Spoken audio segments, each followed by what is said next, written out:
everyone, today we're going to talk about alcohol, so let's see learning objectives. First, for the learning objectives, we need to understand and be able to apply the classification of alcohols. Let's go through to our material. Here, the chemistry of alcohols, one of the most major presentations. So let me scroll down here and we have the classification of alcohols. So in short, we have aliphatic, so it's basically one of the simplest alcohols, provided there are no rings and nothing, then the OH group, that's it. And then we have aromatic. In aromatic alcohols, or we call them phenols, the OH is attached directly to the ring, and OH on the side chain of a ring behaves as a typical aliphatic alcohol. So here are some examples of aromatic alcohols, but if they don't play the key role, they're just aliphatic alcohol. But if they play a key role, they are aromatic. What else do we have here? Structural differences, yeah. And based on their structural differences, we divide alcohols into three types: primary, secondary, and tertiary. As you can see here, the red ball is O, and here is OH, so here's OH. And we'll look at their neighbor here in this carbon, right? And this carbon has only one carbon, I'll say neighbor, and that's why we call it primary. In the case of secondary, here is our OH group. Let's look at its neighbor here, in the middle one.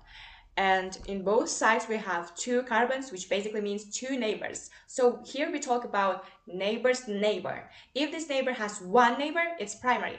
If this neighbor has two neighbors, it's secondary. And if it has three neighbors, it's tertiary, as in this case. So this is all about the classification of alcohols, aliphatic, aromatic, and structural differences. That's it. That's what you need to know. And next is understand the oxidation of alcohols and their products. And for here, what we need to know is this chem sheet. That's it. So here, for the oxidation of the primary alcohol, as we told that primary alcohol is the alcohol which carbon attached to the OH group has only one neighbor, right? So for it, primary alcohol, if we add heat and distilled of the product, we get the aldehyde.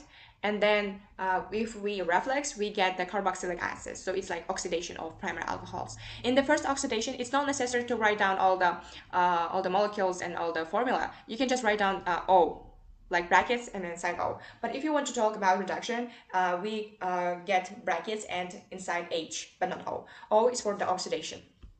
So the first oxidation, using just a heat and distilling off, we get the aldehyde. But if we continue heating, we get the reflux, right? And from that we get primary alcohol becomes carboxylic acid. So here is the example. Then for Tolling's and Felling's solution and reagents, they can identify aldehydes only. So if you wanna compare, or maybe to identify which is which is carboxylic acid and aldehyde, you can freely use these reagents. Okay, so for the next one is oxidation of secondary alcohols. Here it's more simple because we only get ketone, and they don't have any further reaction. For the oxidation of tertiary alcohols, we don't have them because they're already saturated and they're not easily oxidized. You know what does saturated mean, right? As you would have to break carbon-carbon bonds, which are very strong between them. So that's why we cannot say that tertiary alcohols will oxidize easily. And for the next part, let's see what we have here. Understand the products of dehydration of alcohols. Here, dehydration of alcohols. Dehydration of alcohols, which basically means getting rid of OH group in the alcohols. Alcohols that contain a hydrogen atom on the carbon atom and adjacent to carbon atom with OH group are dehydrated when reacted with hot, concentrated sulfuric acid at 180 degrees. You just have to learn this condition because it is important. It often comes apart in your SAUs and SATs, maybe in your external examination. So dehydration always occurs with hot, concentrated sulfuric acid at 180 degrees. So as you can see, from alcohol we get alkene, and the mechanism is elimination because we are going to eliminate, right? So here you need to learn that mechanism. We get OH group, and then because of acid, we add this acid group, like the hydrogen group, to the OH, forming carbocation, and then we get rid of this. We broke this bond and attach and attach the hydrogen, so that will get alkene, like more saturated. In this case, you can also look through this example that I have prepared for you. First of all is protonation of alcohol. Protonation of alcohol basically means adding acid to the alcohol, as we said, is sulfuric acid. Then formation of carbocation by loss of water, and formation of ethane by loss of proton. That's what you need to know. Okay, so what is next?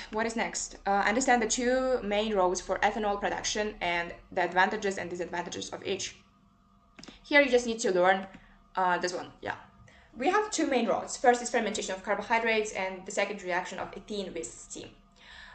Equation for this one and an equation for this one. You just need to learn it. That's it.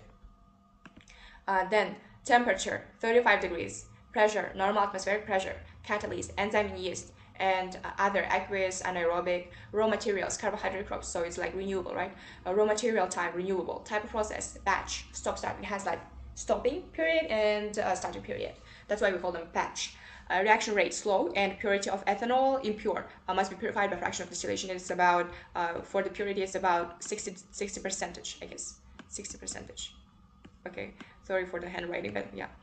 For the ethane with steam, we need more conditions like 300 degrees, pressure 70 atm, catalyst concentrated phosphoric acid, and the raw material is crude oil. Raw material type is non-renewable or finite, continuous because it is cycle of making the ethanol, and then reaction rate is fast and pure for about 90%. Okay, just learn it. That's it. 90. What else we have? Which method for producing is ethanol is fastest? Of course, it's hydration of ethene. Uses renewable raw materials. Fermentation takes place at lower temperatures and pressures. Fermentation gives purer ethanol. Hydration is continuous process hydration and has lower labor costs. Is hydration. So in this case, if they want to get the environmental friendly and they are concerned with environmental concerns, they are concerned with non-renewable, reusable materials, we can say that this person can use fermentation for making biofuel. But in the case when they want to get effective money and when they want to like manufacture in a vast amount, they can use hydration of ethene because the purity is much higher. What else we have? So for the next part is understand the environmental issues of ethanol production, including those bioethanol fuels, and understand the concept of carbon neutrality. And here we need to talk about the environmental issues of biofuels. Here I have document. You got it.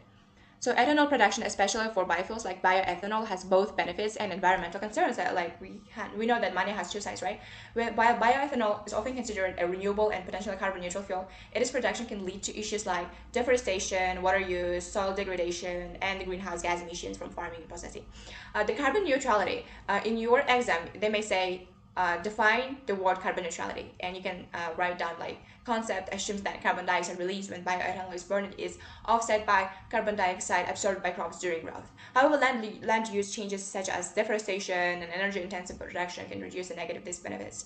Biofuels like ethanol offer the potential to reduce fossil fuels reliance and greenhouse gas emissions, but they come with environmental trade-offs such as food and fuel conflicts and biodiversity loss. Sustainable practices are key to minimizing the negative impacts and maximizing the benefits of biofuels. So here we've already, like for 10 minutes, talked about biofuels, talked about mainly alcohol in 11th grade.